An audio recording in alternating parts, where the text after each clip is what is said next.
And now I have the pleasure of introducing Miss Stacie Brown, our keynote speaker. Stacie Brown is a person in long-term recovery herself and is an overdose survivor, thank God. She is a certified peer recovery specialist and a certified family recovery specialist. How about that? And man, every day she works to get Narcan into the hands of people who need it. That includes their family, their friends and loved ones, their peers, and to help people navigate the systems of care to find their own path and pathway to recovery. Stacie, welcome and thank you for joining us tonight. Hi, everybody. My name is Stacie, and I'm a woman in long-term recovery. I need to say that this is an honor and a privilege, and I'm so emotional to be asked to speak at the Pittsburgh Recovery Walk. Most of my adult life, I have struggled with some sort of substance use. It didn't matter. For the longest time, I battled with demons inside of me. And I'm not going to sit in front of you today and talk about what substances I used or how I did that. What I am going to tell you is about my pathway to recovery. Unfortunately, my beginning started within the criminal justice system, and my God felt that I needed that at the time. You know, I remember walking around for the longest time not thinking that I fit in, not thinking that people wanted me around. But truth is, I didn't even know who Stacie was. I didn't know what my favorite color was. I battled with a childhood fantasy. I would seek out attention. You know, my addiction actually started in relationships, if you want to get honest. And like I started chasing relationships and I started looking for something to make me feel like outside of me. And so obviously that didn't get me nowhere. I ended up with a very, very bad heroin habit. And, you know, I grew up in a decent family and I had parents at home that loved me and I had friends, but I didn't have Stacie. It took me a long, long time, a lot of work to get to know who the real Stacie was. See, my pathway to recovery, I ended up in a 12-step program, but prior to that, my pathway was through jail and MAT. I'm a product of Suboxone. I started my pathway to recovery because I couldn't do it. I overdosed over 8 years ago. I have children. You know, I had children then. I don't want to lose anybody. When I first got arrested, you know, let me just start there. Like, I ended up in Allegheny County Jail. I ended up as an adult with no high school diploma, no college education. And my family still was in some support of me. I got out and they put me into program. I did program after program after program. And each place was like a bus stop.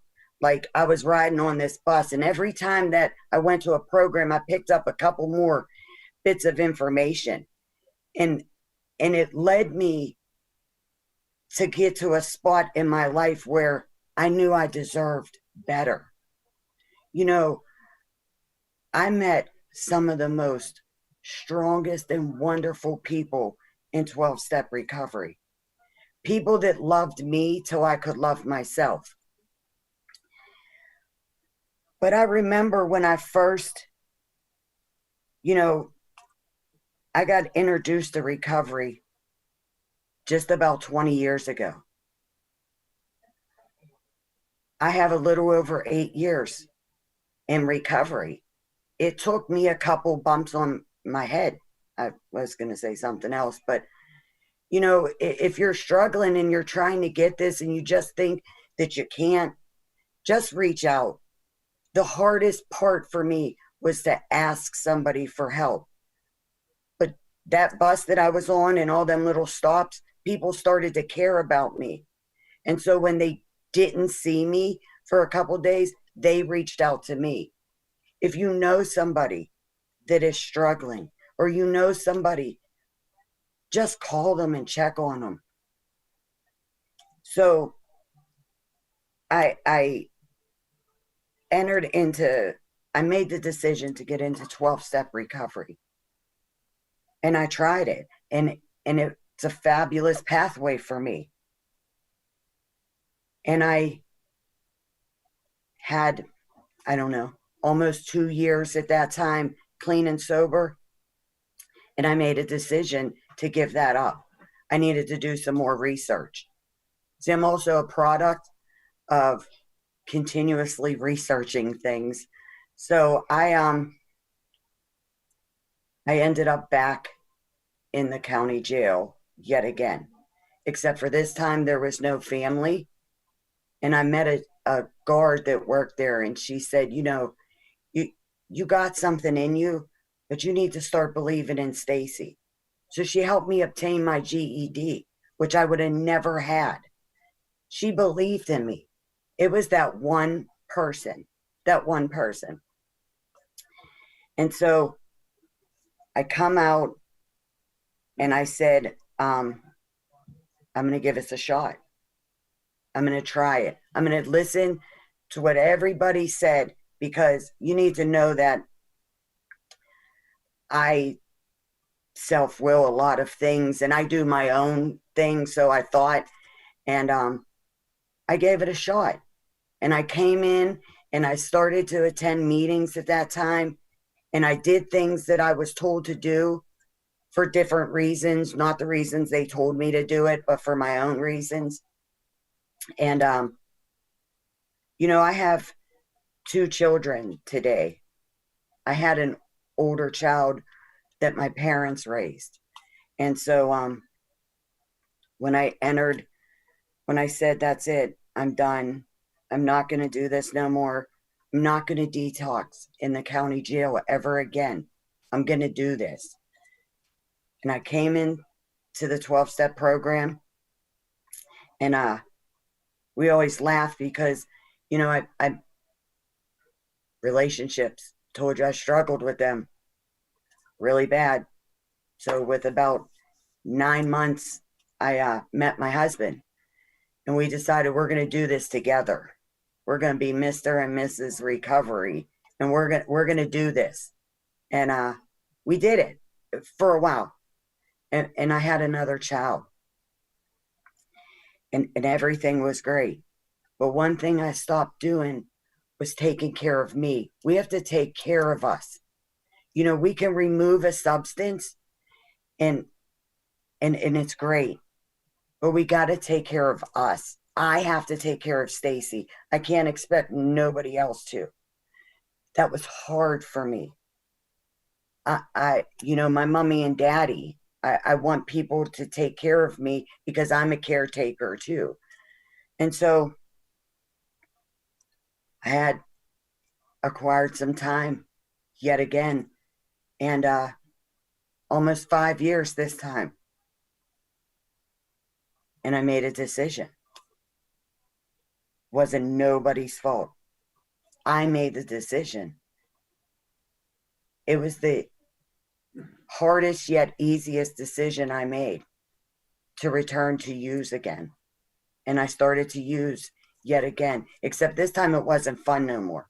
This time it wasn't no high heels and makeup. This time it wasn't none of that. This time I was so emotionally beat up, and knowing that there's a different way out there. There's a whole different way of life. And so I had a young child. I couldn't just pick up and go inpatient to treatment because my parents raised my first child and I couldn't let them do that again. So I made a decision. I talked with my sponsor at the time, and I talked with my husband, and I talked with my support, and I said, I have to start this. And I did. And if it wasn't for starting my process when I did with MAT, I wouldn't be here today. I would not. I died. I was revived with the one thing I train people to do on a daily basis. I was revived with Narcan. I don't shut my cell phone off at night because I'm afraid I'm going to miss something. I don't want to die. And so I started my path yet again. And I made a decision a little bit into it to enter back into 12-step recovery. And has it been easy? Absolutely not. But let me tell you where I've become. I'm a faithful wife today. Couldn't have heard me say that 8 years ago. I'm a mother. I'm a grandmother. I was able to be in a room with my baby girl while she gave birth. 5 years before that, she didn't want nothing to do with me. I was able to start working at a place I was able to recover in. Onala gave me a shot, put me through trainings, helped me become a CRS. People believed in me. See, that's what we do in recovery. We believe in each other till they can believe in themselves. They helped me. I became a CRS. I became a certified family recovery specialist. I was able to help people. And I helped people, and sometimes it took over me. But as long as I kept my own work up on myself, you know, many, many doorways open when we just give ourselves a chance. I have an office today.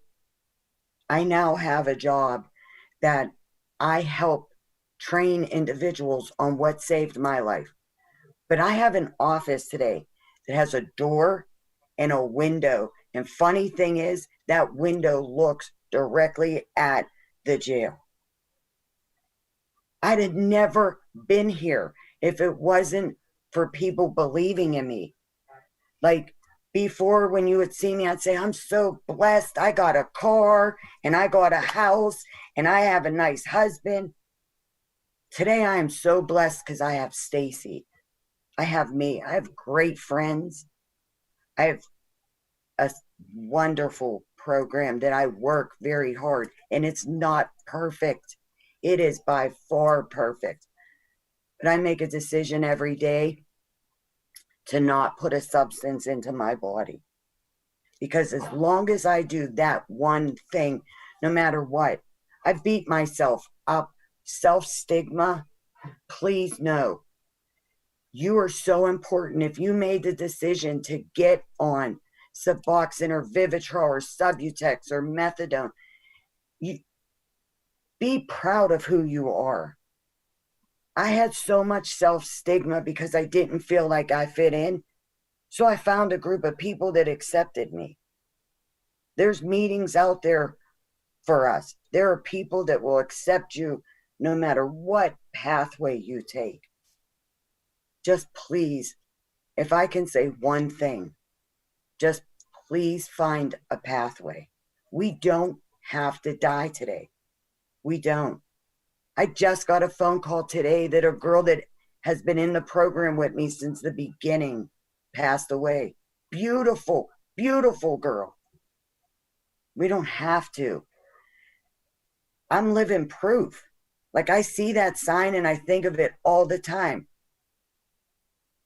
A person like me, I was homeless. I was running East Ohio Street, not knowing where I was going, not bathing. And now I'm working with people that respect me. I rub arms. I have to share this. Maybe within the first month at this new job, I was so proud of myself.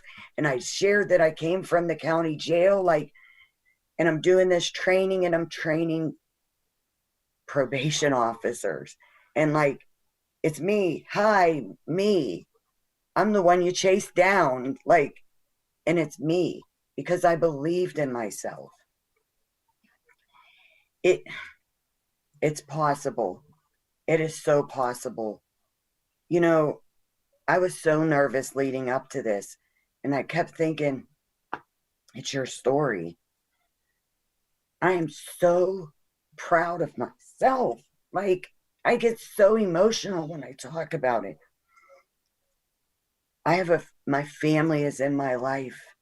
You know, my husband, my children, people want me around, and not just to get like I just copped up the street. You know, my husband and I, we tried to do that together, and we had to do, you know, my recovery and his recovery. And like, it's so possible. It's so possible. I mean, you find one person. I keep saying that. I linked on to my sponsor, and I said to her, you are going to help me. And she laughed, and like, she does. She's still my sponsor through many, many revisits back to using. But she's believing in me. You know, I can say that whether your pathway is through MAT, or if it's spirituality, or if it's holistic, or whatever it is, and you need help finding that pathway, please. My name is Stacie Brown. I'm on Facebook. Please reach out to me. I'll walk with you to your first 12-step meeting. I'll sit with you while you make that phone call. I'll make the phone call with you or for you. Nobody has to die today.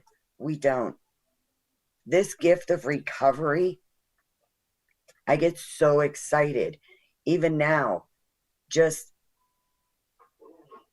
you know, I used to drive down the street, and I'm going to end very soon. I used to drive down the street, and I used to think to myself, I'd ride past people's houses, and I'd wonder what they're doing inside, and what it was like to decorate for Christmas, and what it was like to be able to go into a store and not have to steal. I don't have to do that today. I decorate my house like the Griswolds because I'm so full of life. Like, recovery is an awesome thing. It is an awesome thing. You meet some great people. Every day's not easy. It's not. But as long as you don't take a substance, it will get easier. And please, nobody, I keep saying this, we can all get this. And I have to say again to the Pittsburgh Recovery Walk, this was such an honor and a privilege. Never in a million years would I have ever thought that I was asked to be the keynote speaker at the Pittsburgh Recovery Walk. Like, it's truly a fantastic journey. And I want to just thank everybody. And please, if you're out there and you need help, please reach out to somebody, anybody. And thank you very much.